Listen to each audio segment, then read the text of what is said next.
Good morning friends, कैसे हैं आप सभी लोग। Fantasy talent hub YouTube channel में आप सभी लोगों का स्वागत है। दोस्तों, वीडियो में जो आज हम बात करने वाले हैं वो है साउथ अफ्रीका और इंडिया के बीच होने वाले तीसरे T20 अंतर्राष्ट्रीय मैच के बारे में। अब पिछले दो मैचेस में जो हमने वीडियो के अंदर डिस्कशन किया था ना, वैसा का वैसा मैच में रखा आ गया।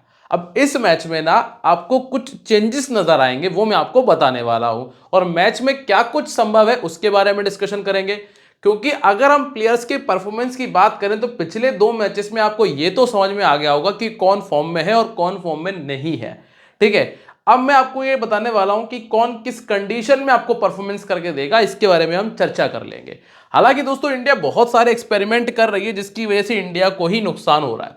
लास्ट मैच में मैंने अपनी प्लेइंग 11 आपको टेलीग्राम पे शेयर की थी। इंडिया की प्लेइंग 11 होनी क्या चाहिए, अच्छा जरा उसके बारे में हम यहां भी बात करेंगे, लेकिन आगे चलते हैं। अगर अभी तक आप लोगों ने हमारे चैनल को सब्सक्राइब नहीं किया है तो fantasy talent hub YouTube channel को सब्सक्राइब करो, बेल आइकन पर प्रेस कर देना और टेलीग्राम पर हमें जोड़ लेना। ये टेलीग्राम पे हमसे हमारे साथ जुड़ने से आपको ये होगा कि आपको जो भी अपडेट आएंगी ना, क्रिकेट से रिलेटेड कोई भी अपडेट आपको हमारे टेलीग्राम पे मिलेगी। तो टेलीग्राम ज्वाइन कर ले, लिंक डिस्क्रिप्शन में, आपको कहीं और ज्वाइन करने की आवश्यकता नहीं है, एक बार हमारे टेलीग्राम पे जुड़ गए तो। चलिए बात कर लेते हैं वेन्यू के बारे में। मैच होगा हिमाचल प्रदेश क्रिकेट स्टेडियम में, जो कि धर्मशाला में है।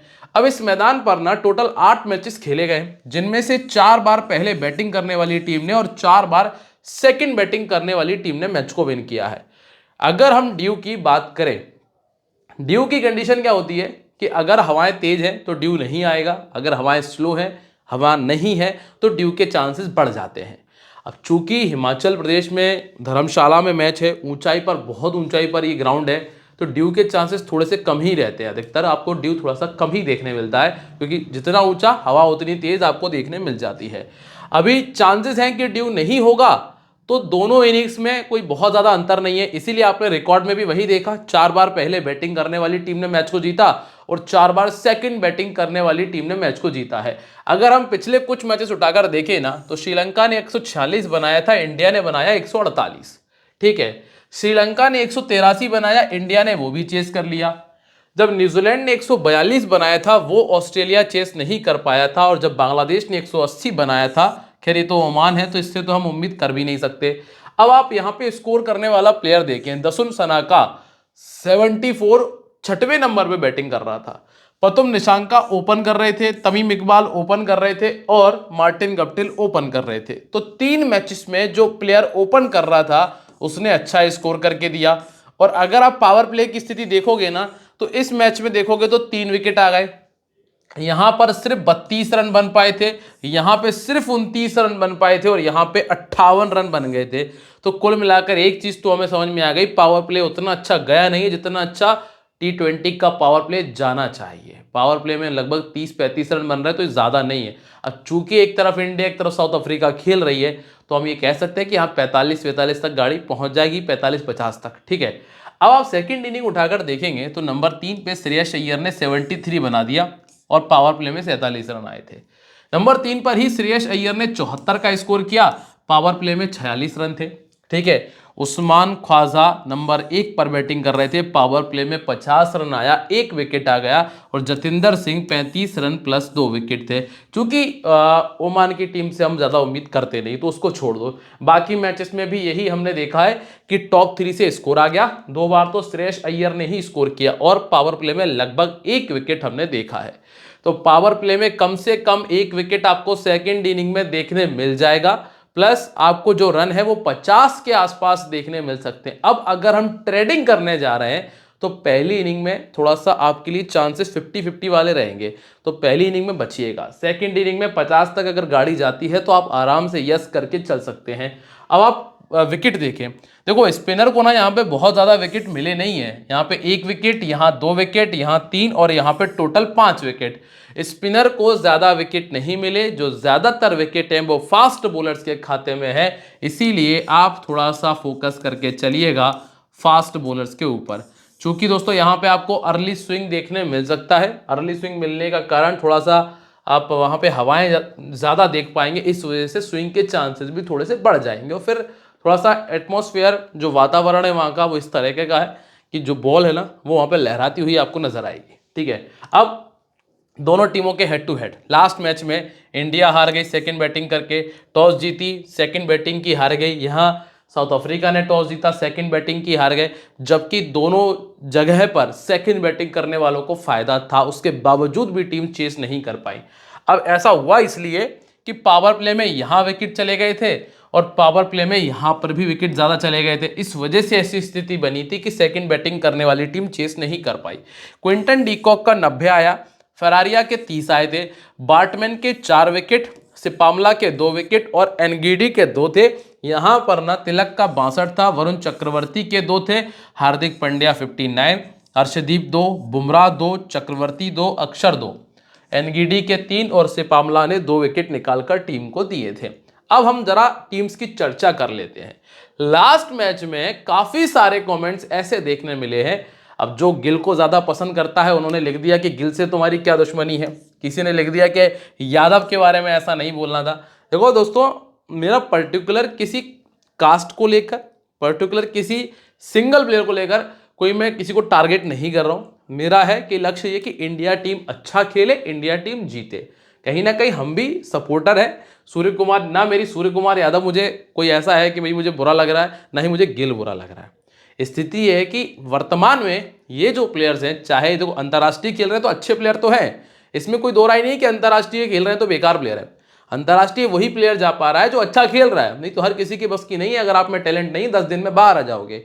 तो चूंकि दोनों प्लेयर तो खैर कैप्टनसी कर रहे हैं अपने अपने स्तर पे, तो प्लेयर बहुत अच्छे हैं, लेकिन वर्तमान में जो इनका फॉर्म है ना वो अच्छा नहीं है।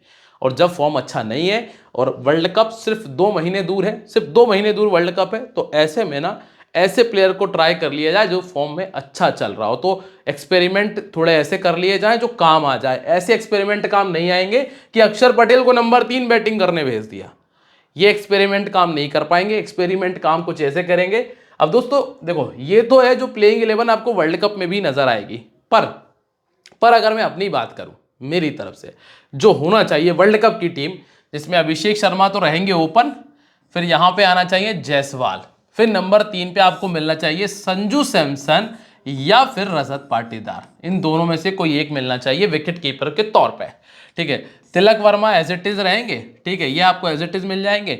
अक्षर पटेल रहेंगे हालांकि, लेकिन थोड़ा सा नीचे रहेंगे। अब अक्षर पटेल के इस जगह पर आपको श्रेयस अय्यर मिलना चाहिए, ठीक है, श्रेयस अय्यर मिलना चाहिए।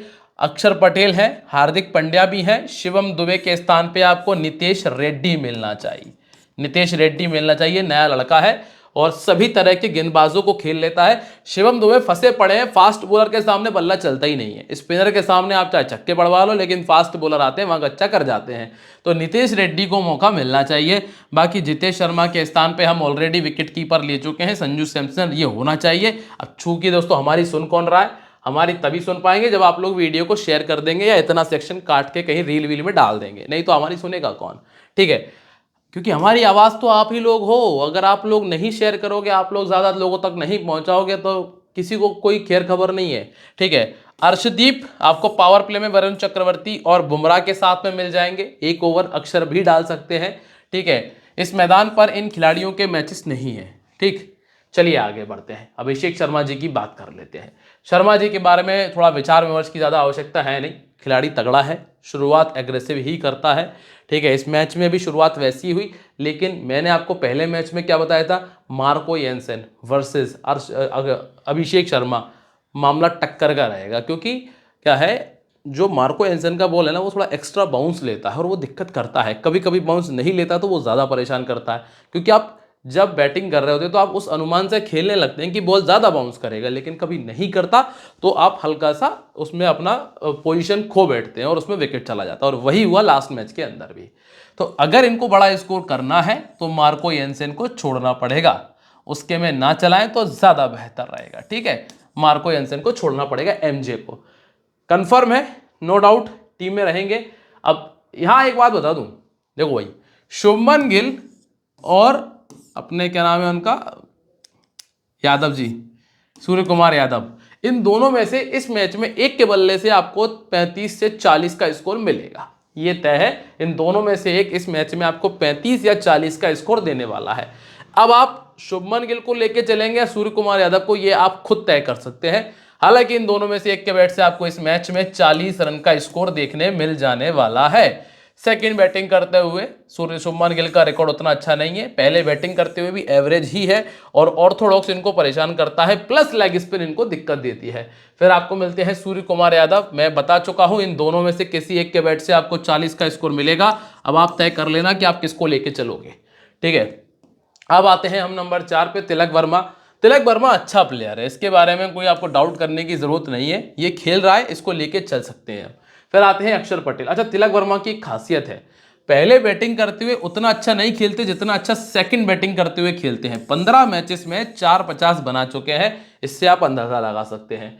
इसके बाद अगला नाम है अक्षर पटेल। अक्षर पटेल चूंकि आपको बैटिंग प्लस बॉलिंग दोनों देंगे, 20 रन कम से कम है, 1 विकेट कम से कम है, तो इस वजह से ना ये आपकी ड्रीम टीम में मिल जाते हैं। और ड्रीम टीम में जब मिल रहा है जो प्लेयर, तो उसको छोड़ने की आवश्यकता नहीं है, उसको रख लिया जाए, बेहतर रहेगा। हार्दिक पांड्या, अगर पहले बैटिंग कर रही है टीम तो आपके लिए कैप्टनसी की चॉइस है। अगर टीम सेकंड बैटिंग कर रही है तो एज अ प्लेयर या फिर चाहो तो छोड़ भी सकते हो, ये ध्यान रखिएगा विशेष तौर से, ये मैंने आपको बता दिया है। यहाँ पे आपको नजर रखनी पड़ेगी। 29 इनिंग 26 विकेट, पहले बॉलिंग करा लो तो 15 है, सेकंड बॉलिंग करा लो तो 11 विकेट है। इसके बाद है शिवम दुबे। यहां तो आपको दिमाग नहीं लगाना, छोड़ दीजिए, ठीक है। जितेश शर्मा पर भी आपको ज्यादा दिमाग नहीं लगाना क्योंकि बैटिंग डाउन बहुत नीचे है, छोड़ दीजिए। रन कर भी सकते हैं लेकिन बैटिंग डाउन इतना नीचे है, क्या ही उम्मीद करोगे आप। अर्शदीप सिंह पहले बॉलिंग के लिए बहुत अच्छे, सेकंड बॉलिंग के लिए भी बढ़िया प्लेयर है। फिर आपको मिलते हैं वरुण चक्रवर्ती। दोनों इनिंग्स में इंपॉर्टेंट पिक रखना है। बुमराह कर रहे हैं बहुत जोर से स्ट्रगल, बहुत जोर से स्ट्रगल कर रहे हैं, और आप स्ट्रगल की वो देखिए स्थिति कि 12 में 11 विकेट और 13 में 24 विकेट है, ये स्थिति चल रही है। अब इसके पीछे का मैं आपको लॉजिक भी बता देता हूं। देखो ऐसा नहीं है, हर चीज का लॉजिक होता है।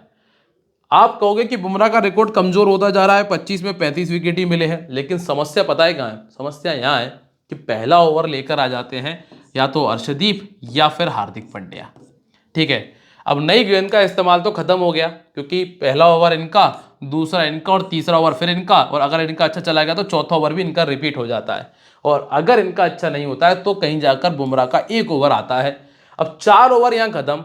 अब टीम चाहती है कि बुमराह मिडिल ओवर्स में विकेट निकालें, मिडिल ओवर में बुमराह का विकेट नहीं आ पाते हैं। मिडिल ओवर में बल्लेबाज थोड़ा सा डिफेंसिव भी रहता है तो विकेट नहीं देता। अब लास्ट के 2 ओवर जो बुमराह को मिलते हैं उनमें जितने विकेट आ जाए वो आ जाए, अगर वहां विकेट नहीं है तो फिर नहीं है। ये स्थिति बुमराह की चल रही है अभी तक। ये है, अगर बुमराह नई गेंद से बॉल डालते हैं तो कई बार ऐसा होता है कि पहले ओवर में ही नई गेंद स्विंग करती है, मदद मिलती है, बाउंस रहता है, बल्लेबाज नया आता है, आई सेट नहीं होती, दिक्कत आती है, वहां विकेट आ जाता है। लेकिन जब प्लेयर सेट हो जाते हैं तब बुमराह को भेजा जाता है विकेट के लिए, और ऐसा हमेशा नहीं होगा कि बुमराह आपको हर बार विकेट निकाल के देंगे प्लेयर सेट पे, ठीक है।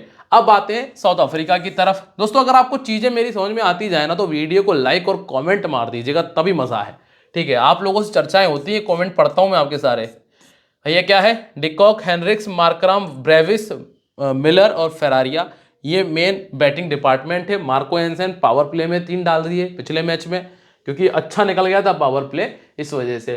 क्विंटन डिकॉक, खैर विकेट कीपर में हमारे पास कोई चॉइस है भी नहीं, और पहले बैटिंग कर रहे हैं तो रन बना देते हैं, तो ये तो आपने आंख बंद करके रख लेना है। फिर आते हैं हेनरिक्स। हेनरिक्स T20 के उतने अच्छे प्लेयर नहीं है, बाई चांस स्कोर आएगा, और अगर नॉर्मल रहा तो 15-20 रहेगा, तो दिमाग मत लगाओ यहाँ पे। लेग स्पिन आउट कर देती है, लास्ट मैच में चक्रवर्ती ने कर दिया। फिर आते हैं मार्कराम। 29 रन का स्कोर है, 5 विकेट निकाले, 16 का एवरेज है। T20 क्रिकेट इनका भी कुछ खास नहीं चल रहा। वरुण चक्रवर्ती ने 3 बार आउट कर रखा है, अर्शदीप सिंह ने 3 बार आउट कर रखा है, अक्षर पटेल ने 2 बार आउट कर रखा है, तो इनका भी T20 क्रिकेट कुछ खास नहीं है। फिर आते हैं हम ब्रेविस की तरफ। ये खिलाड़ी कभी भी आपको 100 मार देगा, 70 मार देगा, 60 मार देगा, इस पे नजर रखना। अभी हाल फिलहाल में पिछले 2 मैचेस में फंस गए हैं स्पिनर के सामने एक बार, लेकिन ये खिलाड़ी थोड़ा सा अनएक्सपेक्टेड है। इसको आप चाहो तो रिस्क लेकर वाइस कैप्टन ट्राई कर सकते हो GL में। Arshdeep Singh left arm medium में जो इनको दिक्कत देंगे। फिर आते हैं मिलर की स्थिति इंडिया के सामने थोड़ी सी कमजोर ही रहती है। 33 का एवरेज है। अब आप ये मत कहना कि 33 का एवरेज तो खराब नहीं है, बैटिंग डाउन भी देखा करो मित्रों, बैटिंग डाउन नीचे है, नॉट आउट रहोगे ऑलरेडी आपका ये अच्छा रहेगा। जैसे 20 रन है, नॉट आउट गए, ये एवरेज में बढ़ गया एवरेज में। वरुण चक्रवर्ती 3 बार आउट कर चुके हैं, हार्दिक पांड्या 6 बार आउट कर चुके हैं। इसके बाद है डी फेरारिया। ये तगड़ा प्लेयर लगा मुझे, बहुत कमाल के शॉट्स खेले थे लास्ट मैच के अंदर। फेरारिया की तरफ थोड़ा सा दिमाग जा रहा है मेरा, मैंने रिस्क लिया है इस मैच के अंदर, ठीक है। और चूंकि कोई 50-50 नहीं है तो पहले बैटिंग करेंगे तो ही रखेंगे, सेकंड बैटिंग में नहीं रखेंगे हम, ठीक है। मार्को येंसेन ये तो खैर कंफर्म है, एक विकेट तो आ ही जाता है इनका। जॉर्जी लिंडे स्पिन की तरफ नहीं भाग रहे हम। फिर आते हैं लूतो सिपामला, 13 में 10 विकेट। इनका रिकॉर्ड इतना अच्छा नहीं था, लेकिन पता नहीं है इंडिया के सामने निकाल रहे हैं। एनगीडी भी बहुत गंदा खेलते हैं T20 क्रिकेट, मैं आपको बता रहा हूं मित्रों, आप कैसे देखोगे आप समझ लो। 31 में 40 विकेट है, ठीक है। अब आप 40 में से देख लो कि एक मैच में इन्होंने 5 विकेट निकाल दिए थे और 3 विकेट ये आपके सामने रखें तो 8 विकेट तो इन्होंने 2 ही मैचेस में निकाल दिए। अब बचे हुए 29 मैचेस में इनके पास टोटल विकेट है 32। आप इससे अंदाजा लगा लो कि क्या स्थिति रही है। पर जितने भी विकेट आते हैं ना वो पहली इनिंग में आते हैं। कारण पता है क्या? कारण ये है क्योंकि पहली इनिंग में ये डेथ ओवर में बॉलिंग करने आते हैं, कई बार उसका फायदा मिलता है। बार्टमैन ने 4 निकाल दिए, इन्होंने अच्छी गेंदबाजी की है। और अब आ जाते हैं हम कैप्टन वाइस कैप्टनसी की तरफ। पंड्या जी हैं, अभिषेक शर्मा, मार्को येंसेन, स्काई चक्रवर्ती और डिवॉल्ड ब्रेविस जो है ये कैप्टन वाइस कैप्टनसी की प्राइम चॉइसेस में से हैं। अब टीम कॉम्बिनेशन क्विंटन, अब जैसा मैंने आपको बताया कि भैया गिल और स्काई में से किसी एक के 40 की मैं उम्मीद कर रहा हूं इस मैच के अंदर, तो मैंने स्काई से उम्मीद ज्यादा लगाई है, ठीक है। Tilak Varma, D फेरारिया, Abhishek Sharma, डिवॉल्ड Brevis, Pandya, Marco येंसेन, Arshdeep और वरुण, और इसके साथ में एनगीटी है। बुमराह को रख सकते हैं तो बुमराह को लिया जा सकता है, कोई ऐसा डाउट नहीं है। सोचेंगे कब रखना है तो ये तय कर लेंगे हम टेलीग्राम पे। तो अगर आप लोग टेलीग्राम पे नहीं हो ज्वाइन कर लो, लिंक डिस्क्रिप्शन में है। ट्रेडिंग करना सिखा देंगे आपको कि कैसे कर सकते हो। मिलेंगे आप लोगों से अपनी अगली वीडियो में, तब तक के लिए बाय, जय हिंद, जय महाकाल।